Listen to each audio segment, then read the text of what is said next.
Hello dear students, मैं शुभ शुक्ला स्वागत करता हूं आपका आज के सेशन में, जिसके अंदर हम बात करने वाले हैं आपके नेक्स्ट टारगेट जेई एडवांस के बारे में।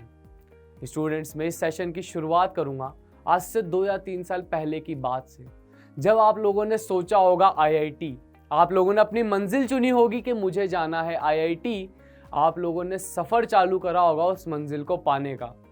उस समय पे आपको नहीं पता था कि क्या परिस्थितियां रहेगी, कैसी कैसी परेशानियां और कठिनाइयों का सामना आपको करना पड़ेगा इस रास्ते में। लेकिन जैसे ही आप चले तो आप लोगों को बहुत सारी परेशानियां आई होगी। ऐसा बहुत बार हुआ होगा जब आप गिरे होंगे, फिर उठे होंगे, आप वापस गिरे होंगे, वापस उठे होंगे, आपने लेकिन हार नहीं मानी। क्यों? क्योंकि आपके दिमाग में सिर्फ एक चीज़ थी कि मुझे आईआईटी जाना है। तो स्टूडेंट्स, वही चीज़ आपको अभी भी करनी है। अभी भी वही समय है जहां आपको हार नहीं माननी है।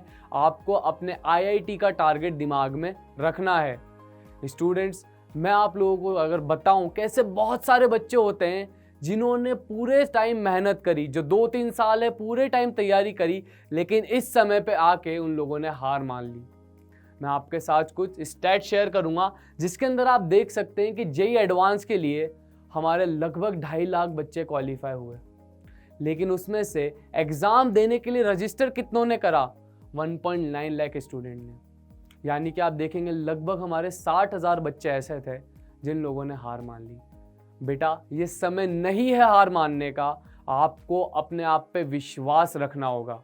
अब आप कहेंगे सर, जेई मेंस में हमारा अच्छा स्कोर नहीं आया, जेई एडवांस में हम कैसे अच्छा स्कोर करेंगे?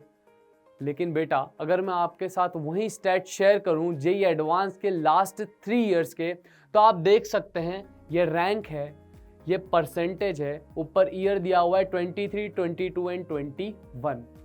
अगर स्टूडेंट्स यहाँ पे 10,000 रैंक की बात हो रही है, मैं एग्जाम्पल के लिए लेता हूँ 5,000 रैंक, तो 5,000 आपकी रैंक जो आ रही है लगभग 43% पे आ रही है 2023 में। वहीं मैं बात करूँ 32% पे आ रही है 2022 में और 41% पे आ रही है 2021 में। यानी कि अगर आप लोग लगभग 35 से 40% स्कोर कर देते हैं जेई एडवांस के अंदर, तो आपकी 5,000 रैंक पक्की है। और बेटा, ये बहुत अच्छी रैंक है। अब आपके दिमाग में फिर से एक चीज़ आएगी कि सर, जो हमारा क्वेश्चन था वो अभी भी है कि डिफ़िकल्टी, सर जेई एडवांस बहुत डिफ़िकल्ट होता है। बेटा, मैं खुद कह रहा हूँ जेई एडवांस डिफ़िकल्ट होता है, लेकिन क्या पूरा पेपर डिफ़िकल्ट आता है? क्या सारे क्वेश्चंस आपके डिफ़िकल्ट होते जेई एडवांस में? तो आइए उसकी बात भी हम कर लेते हैं। बेटा, अगर मैं डिफ़िकल्टी गेम यहाँ पे वर्ड यूज़ में लूँ और आपको बताऊँ कि जो आपका जेई मेंस होता है उसमें लगभग 80% क्वेश्चन आते हैं जो ईजी से मॉडरेट के बीच में होते हैं। जेई एडवांस में वही नंबर 70% का है। हालांकि जेई मेंस से कम है, लेकिन 70% क्वेश्चंस ऐसे रहते हैं जो कि आते हैं इजी से मॉडरेट के बीच में। और बेटा, अगर आप सिर्फ इन क्वेश्चंस पे भी फोकस करेंगे तब भी आप बहुत अच्छा स्कोर कर पाएंगे आपके जेई एडवांस के अंदर, क्योंकि हम लोगों ने अभी वाले स्टैट्स देखे थे। अगर आप 35 to 40% स्कोर कर रहे हैं तो आपकी बहुत अच्छी रैंक आ सकती है जेई एडवांस में। तो बेटा, ये स्टैट्स कह रहे हैं कि हमें हार नहीं माननी है। जितना आप सोचते हैं उतना डिफ़िकल्ट नहीं है जेई एडवांस। स्टूडेंट्स, डिफ़िकल्टी की हमने बात कर ली, लेकिन यहाँ पे आपकी एक चीज़ और है जो आपका पूरा साथ देगी, वो है आपका स्पीड। स्टूडेंट्स, अगर मैं बोलूँ, हमारे बहुत सारे बच्चे ऐसे हैं जो कहते हैं कि सर, हम लोग क्वेश्चन करने में थोड़ा सा टाइम लग जाता है। तो बेटा, अगर आप यहाँ देखें, आपको 180 मिनट 180 मिनट्स मिलते हैं 75 क्वेश्चंस करने के लिए जेई मेन में। लेकिन वहीं मैं बोलूँ जेई एडवांस में, जिसमें लगभग 57 क्वेश्चन हम लेके चलें, उसके लिए आपको वापस से 180 मिनट्स मिलते हैं। यानी कि अगर आप यहाँ पे देखेंगे तो लगभग 2.4 मिनट मिल रहे हैं आपको जेई मेन में एक क्वेश्चन के लिए, और 3 मिनट मिल रहे हैं आपको जेई एडवांस में।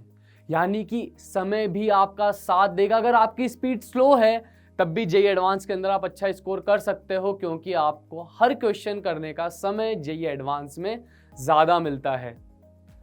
सर, स्पीड की बात हो गई, लेकिन अगर हम बात करें समय की, तो जेई मेंस जो हमारा होता है वो आपका बेटा बोर्ड के आसपास होता है। जेई मेंस का एग्ज़ाम आपका क्या रहता है? बोर्ड के आसपास रहता है। लेकिन वहीं मैं जेई एडवांस की बात करूं तो जेई एडवांस में आपको पूरा 1 महीना मिलता है आपकी प्रिपरेशन के लिए।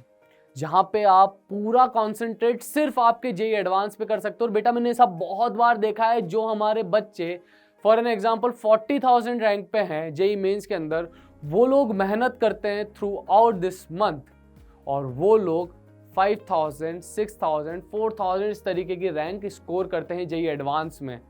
तो इससे आपको क्या पता चला, अगर जेई मेंस अच्छा नहीं गया है तो इसका मतलब ये नहीं हम जेई एडवांस में अच्छा स्कोर नहीं कर सकते, हम बिल्कुल जेई एडवांस में अच्छा स्कोर कर सकते हैं स्टूडेंट्स। इसी के साथ में स्टूडेंट्स मैं आपसे कहना चाहूँगा कॉन्फिडेंस, आप अपना कॉन्फिडेंस बनाए रखें। सारा के सारा खेल सिर्फ कॉन्फिडेंस का है बेटा। अगर आपका कॉन्फिडेंस कम हुआ तो फिर दिक्कत की बात है। हमेशा याद रखिएगा, आप उस दिन हारते हैं जिस दिन आप ये सोच लेते हैं कि मैं ये चीज़ नहीं कर सकता। आप अपने यहाँ पे बिठा लेते हैं कि ये चीज़ मेरे करना बस के बाहर है।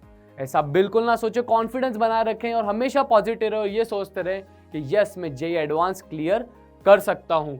स्टूडेंट्स अब हम बात कर लेते हैं कुछ इंपॉर्टेंट जो कि है सवालों की। आप अभी से स्ट्रगल करना स्टार्ट कर दे क्वेश्चंस के साथ में। स्ट्रगल का मतलब क्या है, तैयारी करना चालू करें, अलग अलग प्रोफाइल के क्वेश्चन देखना स्टार्ट कर दे, ताकि जब आप जाएं एग्जाम देने तो उस प्रोफाइल का क्वेश्चन आपका पहले से ही देखा हुआ हो।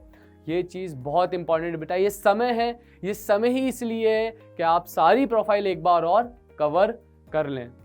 तो स्टूडेंट्स इन चीज़ों का आपको खास ध्यान रखना है। And at the and students मैं आपसे ये कहना चाहूँगा कि your attitude determines your direction. आपका जो एटीट्यूड है वो ये आपकी डायरेक्शन को डिटरमाइन करता है। कीप इट पॉजिटिव, हमें उसको हमेशा पॉजिटिव रखना है। And never lose sight of your goals, कभी भी आपको अपने गोल से डिस्ट्रैक्ट नहीं होना है। हमेशा याद रखना है कि आपका गोल क्या है। तो students all the best, take care, आप अपना एग्जाम अच्छे से दीजिए और मुझे पूरी उम्मीद है कि आप जेईई एडवांस में बहुत अच्छा स्कोर करेंगे। ऑल द बेस्ट बेटे।